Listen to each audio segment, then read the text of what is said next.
पिछले कुछ वक्त से भारत ग्रीस और आर्मेनिया के साथ दोस्ती का हाथ बढ़ा रहा है। दोनों देशों के साथ भारत की इस बढ़ती दोस्ती का असर अब दुनिया को दिखने भी लगा है, क्योंकि भारत भूमध्य सागर में अपनी मौजूदगी बढ़ाने पर जोर दे रहा है, जिसके तहत भूमध्य सागर में भारतीय युद्धपोत लगातार अपनी मौजूदगी दर्ज करा रहे हैं। भारत के इस कदम में ग्रीस और आर्मेनिया का पूरा साथ भी मिल रहा है। मीडिया रिपोर्ट के मुताबिक भारत के इस कदम के पीछे तुर्की, अजरबैजान और पाकिस्तान की तिकड़ी को करारा जवाब देने की कोशिश है। दरअसल तुर्की, पाकिस्तान और अजरबैजान भूमध्य सागर में भारत के खिलाफ लगातार काम कर रहे हैं। ऐसे में भारत भी ग्रीस और आर्मेनिया के साथ मिलकर इस नापाक जोड़ी को करारा जवाब देने को तैयार है। भारत, ग्रीस और आर्मेनिया का पाकिस्तान, तुर्की और अजरबैजान के साथ पुराना विवाद भी है, जिसकी वजह से भारत की बढ़ती मजबूत ताकत को देखकर ये दोनों देश भी भारत के साथ अपनी दोस्ती निभा रहे हैं। कुछ वक्त पहले नागोर्नो काराबाख जंग के दौरान अजरबैजान, पाकिस्तान और तुर्की के बीच गठजोड़ और ज्यादा मजबूत हुआ था।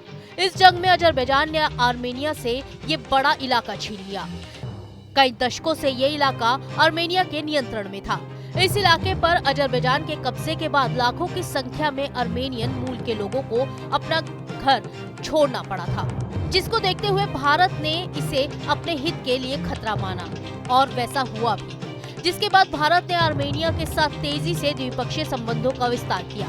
वहीं आर्मेनिया ने भी दोस्ती निभाते हुए रूस से अपनी निर्भरता कम की है।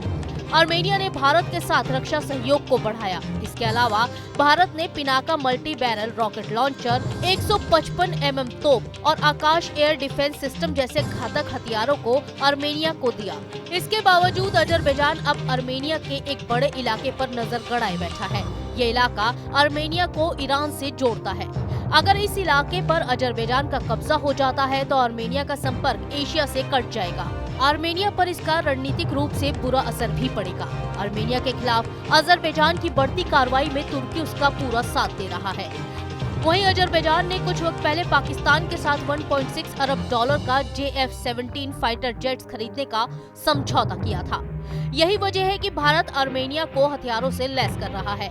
इसके अलावा अपनी सुरक्षा को ध्यान में रखते हुए प्रधानमंत्री नरेंद्र मोदी ने पिछले साल अगस्त में ग्रीस का दौरा किया था। ग्रीस का ये दौरा पिछले 40 सालों में हुआ था और पीएम मोदी पहले ऐसे भारतीय पीएम बने जो ग्रीस गए थे। ग्रीस नाटो का सदस्य देश भी है। वहीं ग्रीस और तुर्की के बीच पिछले काफी वक्त से सीमा विवाद है। तुर्की अपनी सीमा के नजदीक बसे दर्जनों ग्रीक द्वीपों पर अपना दावा करता है। ग्रीस तुर्की के इस दावे को सिरे से खारिज करता है।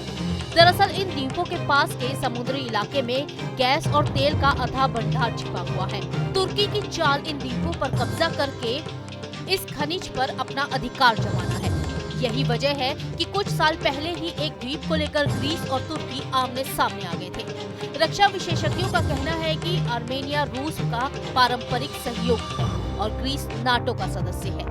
ऐसे में अगर भारत आर्मेनिया और ग्रीस के साथ रक्षा संबंधों को मजबूत करता है तो इससे तीनों देशों को फायदा है। ये तीनों देश अपने अपने इलाकों में अपने दुश्मनों पर भारी पड़ेंगे, क्योंकि पाकिस्तान ने पिछले कुछ साल में तुर्की से कई नौसैनिक जहाज और लड़ाकू ड्रोन खरीदे हैं, जो पूरी दुनिया जानती है कि पाकिस्तान के ये हथियार भारत के खिलाफ हैं। ऐसे में अगर भारत भी तुर्की और अजरबैजान के दुश्मनों से सहयोग बढ़ाता है तो इससे भारत को भी फायदा है।